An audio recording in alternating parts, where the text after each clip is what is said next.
Welcome back to Kansas City. I am assuming a lot of you folks just finished up Level Funding 101 and are keen to get a little deeper into the weeds and understand the mechanics, not just the philosophy, but the mechanics of why level funding has grown so much. With that, we're going to jump into self-funding and the ACA. On your honor here, we'll do a simple question. What is the difference between Obamacare and the ACA or the Affordable Care Act? Take a second, think about it on your own honor. Anybody who said an answer other than there is no difference, well, you've been fooled by our political process. In America, there is no difference between Obamacare and the Affordable Care Act. They are the exact same thing, just said from different sides of the political aisle. Now, how this plays with self-funding is identified here on this slide. The Affordable Care Act tried to deviate from reality in a couple of ways. Now, four of the biggest ways are on the screen. And we're going to go through each one and how level funding and self-funding in general does not have to play. Self-funding has the ability to price the plan according to the members inside of that group, and the Affordable Care Act does not.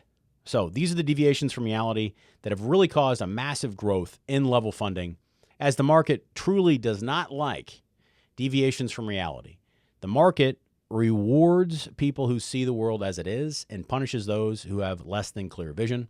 This is one of the beauties of price. This is one of the beauties of the market, and it's how societies in modern times have been able to build such wealth, such advances, and such a beautiful life that we didn't have before. So what are the deviations, as I see it, inside of the ACA from reality?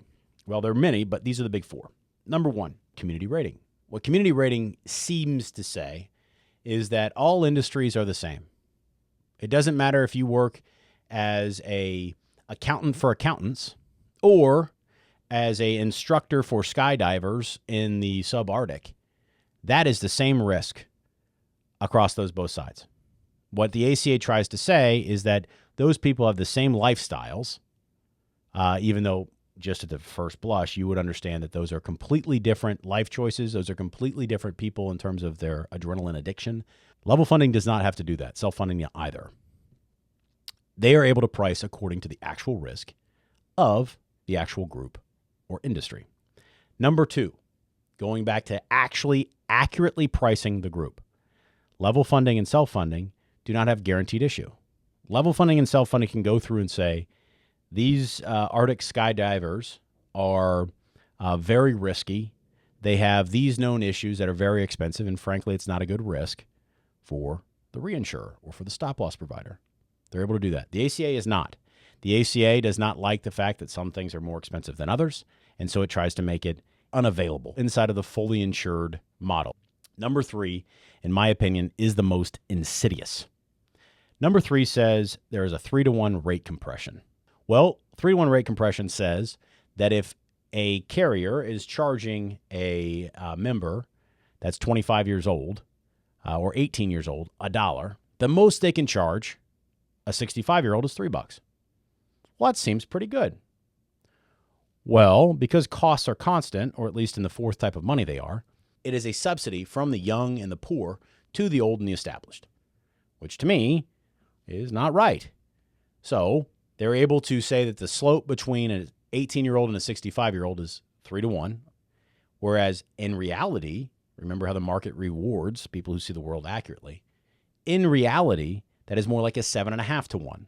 So in order to make that work, you double the price of the 18-year-old, bada boom, all of a sudden the young are under even more financial strain, and the old are better off. Seems like perverse incentives to me, and in my opinion, the old people vote, the young people don't, and that's why that's in there. And the last piece is MLR rules. Those are a portion of that say certain percentages of the dollars sent to a fully insured carrier have to be paid on claims. The rest can be used for everything else. Well, if those rules are in place, what it actually does, it increases the incentive for the large insurance carriers to raise rates in real dollars, because if you have $100 and you can only make 20, well, if you raise rates to 200, you can make 40. It is a perverse incentive. For those of you who understand economics or insurance, it is something that is a deviation from reality and asks the people who are involved in the market to be saints rather than humans, in my opinion. All right. Past that, why historically had level funded existed and how had it grown so much in the years before, even the ACA? Well, there are a couple of things. Number one, there are flexible benefit designs inside of level funded plans. They're not canned. You can do what you want with them. You can produce different deductibles, different coinsurances, different drug cards, different copays, different networks, different pricing strategies. You can go from PPO to RBP. You can run an HSA. You can put an HRA on top of it. Again, this is the employer's plan. You can get as simple or as complicated as you'd like to go. And that is why level funding was so popular insofar as it was before even the ACA. This is something that is still extremely valuable to every broker out there who understands that their clients are not looking for insurance. They're looking for a solution to their problems. And the more tailored the solution is that you build as the broker, the better you are at serving your client, the more valuable you are to the client, therefore harder to replace. Think about it this way. If you are a waiter offering them a menu of choices, well, you're just another waiter. If you are a person designing and building the absolute solution that they want and need, you are a prescriber. You're a doctor. Which one in that situation commands more respect whenever you're chatting with your client or your potential client? The waiter who's offering them a menu of choices, or the doctor who's prescribing the exact solutions that they need to take their company from where they are to where they want to be for employee retention, retainment, and health? I think the answer is pretty clear. All right. We promised to get into the technicals, and we will just a little bit on this part of the series. I tend to be wordy, but I think all of what we're saying really will help you as the broker out there in the marketplace to truly show the deep value of level funding. Number one, the components of level funding versus a self-funded plan. The first thing that mid-market plans will do is they'll add excess loss coverage. Well, what does that mean? It means that on the plan, you have two buckets of cost. You have your fixed cost and you have your claims bucket. And let's say we have a 50-man group and we have a claims bucket of, let's say, $200,000. And you have a $500,000 claim. Well, Tom, my 50-man group can't come up with a $500,000 on the finger to pay for that claim. And you said we're self-funded. You are correct. But we did have a little bit of protection on that plan. And that protection comes in the form of excess loss. So whenever things goes truly sideways, excess loss coverage comes in and says, well, this is a qualified claim. It's absolutely true. We're going to go ahead and reimburse the plan for the expenses. So the plan can still pay the expense. The members are still covered. And excess loss makes up the difference or covers the difference to the plan. Okay, that makes sense. So they're covered for worst case scenario. Now, most of the time on plans, you're not going to have those kind of claims, or at least not going to have cataclysmic claims like that. Most of the time, they're going to run fairly well. And all of that money that's left in the claims account stays the employer's. It stays with the plan. There are two types of excess loss coverage. We can do a massive dive into these two, but for the sake of brevity, spec and ag, or specific and aggregate coverage. Coverage for the individual member or coverage for the plan in general. One claimant or everybody together. Spec has different levels that you can play with. In general, the smaller the group, the lower the spec level.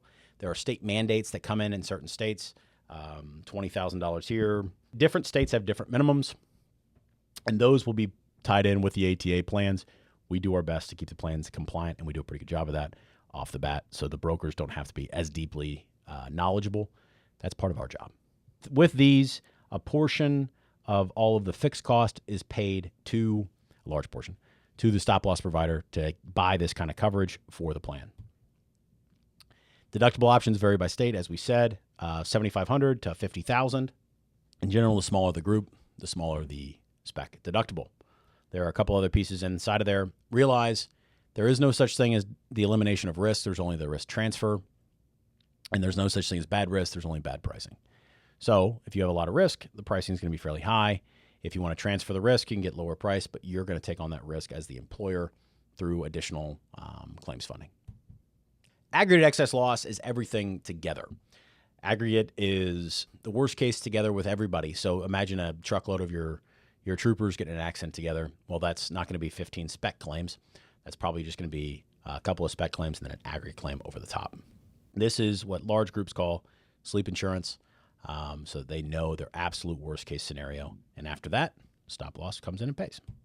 Now, For those of you who are at the head of the class, you're thinking about my example and saying, Tom, what happens if someone has a $100,000 claims account or $200,000 in the example we used earlier? They have a $500,000 claim, but it's at the beginning of the plan year. Well, that's where monthly aggregate accommodation comes in. What that says is that it will be advanced to the plan. The plan will recoup over the course of their plan year any additional monies that are not in the claims fund that would be at the end of the plan year. That's the accommodation factor. With that, that's also why you need your people to be on the plan for 12 months. If stop loss is advancing money, the plan does not abide by the 12-month nature, stop loss gets very upset.